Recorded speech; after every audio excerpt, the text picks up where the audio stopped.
આકાશવાણી ભુજ પ્રસ્તુત છે અખબારોની હેડલાઇન્સનો કાર્યક્રમ હેવર હેવર.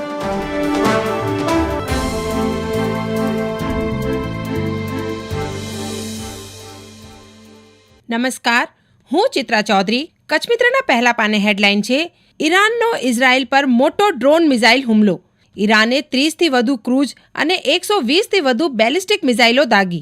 ઇઝરાયલે એર ડિફેન્સથી 99% હુમલા નિષ્ફળ બનાવ્યા. ઇઝરાયલમાં એક બાળકી સહિત 12 ઘાયલ. લેબનોનમાં વળતો વાર. ભારતની સંયમની અપીલ. અમેરિકાએ G7ની તાકીદની બેઠક બોલાવી. પહેલા પાને વધુ એક હેડલાઇનમાં સરબજીતનો હત્યારો પાકમાં હણાયો. હાફિઝ સૈયદના નજીકના ગણાતા અંડરવર્લ્ડ ડોન આમિરને અજાણ્યા શખ્સે ગોળી મારી. કચ્છ મિત્રના છેલ્લા પાને સમાચાર છપાયા છે. ચૈત્રમાં છવાયો આષાઢી માહોલ.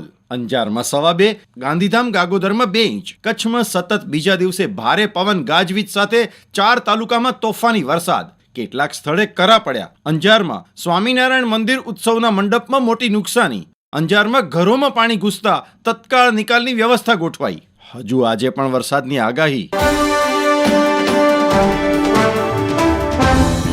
હું મનોજ સોની. સંદેશના અંદરના પાને સમાચાર છે કે કચ્છભરમાં ડોક્ટર બાબા સાહેબ આંબેડકરની 133મી જન્મ જયંતિ ઉજવાઈ. પ્રતિમાને હારારોપણ, શોભાયાત્રા, વંદના, અનુસૂચિત જાતિ મહાસંમેલન સહિતના અનેકવિધ કાર્યક્રમ યોજાયા. શોભાયાત્રામાં મોટી સંખ્યામાં લોકો જોડાયા. સંદેશ જણાવે છે કે ભુજ શહેરમાં પાણી સમસ્યા હજુ વણ ઉકેલી. 10 દિવસ પહેલાની વર્ધીઓ પૂર્ણ કરવામાં ટીમ વ્યસ્ત. ટાંકા ઉપર પેન્ડિંગ વર્ધીનો બંચ. અન્ય એક સમાચારમાં રાજ્ય બહારના શ્રમયોગી કર્મચારીઓને મતદાનના દિવસે સવેતન રજા જાહેર કરાઈ. રાજસ્થાન, મધ્યપ્રદેશ અને મહારાષ્ટ્રમાં મતદાન કરી શકે તે માટે કરાઈ વ્યવસ્થા. કચ્છમાં વિવિધ સ્થળોએ રાજ્ય બહારના લોકો ફરજ બજાવી રહ્યા છે. હું કેવિન સોની. દિવ્ય ભાસ્કરના પહેલા પાને સમાચાર છે. હવે પાકિસ્તાનની નજર સામે. કુછ દિન તો ગુજારીએ કચ્છ મેં. લખપતના પ્રવાસન સ્થળો સજાવાશે. પાકિસ્તાન સરહદ અહીંથી માત્ર 18 કિલોમીટર દૂર. લખપત કિલ્લાની 4 કિલોમીટરની દિવાલ કાયમી ઝળહળશે. મહેસાણાના ધરોઈ ડેમ ખાતે લાઇટિંગ પ્રોજેક્ટ શરૂ કરાશે. દિવ્ય ભાસ્કરના કચ્છ ભાસ્કરમાં સમાચાર છે.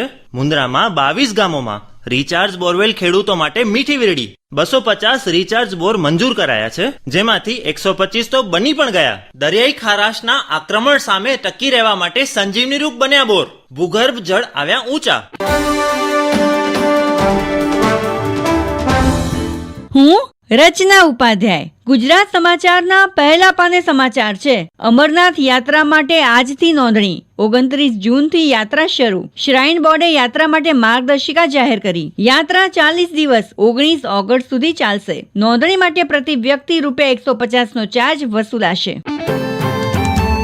ગુજરાત સમાચારના અંદરના પાને સમાચાર છે. કચ્છને હચમચાવે તેવા 2 કમોત. આગેવાન અને વેપારીએ આપઘાત કેમ કરવા પડ્યા? ઉપપ્રમુખના આપઘાતથી અંજાર ભાજપ સ્તબ્ધ. બ્રહ્મ સમાજના આગેવાન કર્તવ્યનિષ્ઠ કાર્યકર મોહનભાઈ મડવી મનની પીડા સાથે જ લઈ ગયા. મોહનભાઈ ઘરે ન પહોંચતા પરિવારે શોધખોળ કરી. મોડી રાત્રે દેહ મળ્યો. અનેક સમાચારમાં ભુજમાં પ્લાયવુડના વેપારીએ ખોટ જતા આપઘાત કર્યો. સ્વજનોના નિવેદન લેવાયા. હું જીતેન્દ્ર બગ્ગા. આકાશવાણી ભુજને મળી ગૌરવની ક્ષણો. ગુજરાતની સાહિત્યિક ધરોહર સમા શ્રી તુષાર શુક્લ આકાશવાણી ભુજની મુલાકાતે.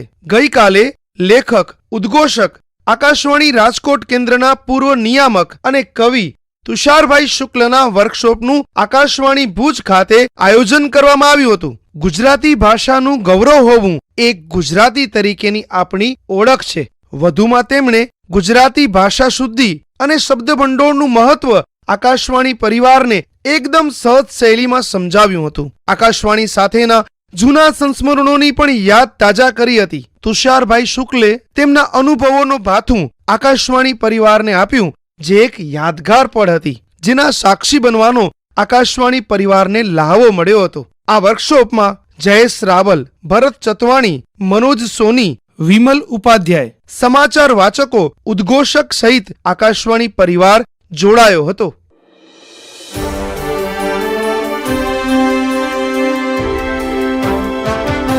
અખબારોની હેડલાઇન્સનો કાર્યક્રમ હેવર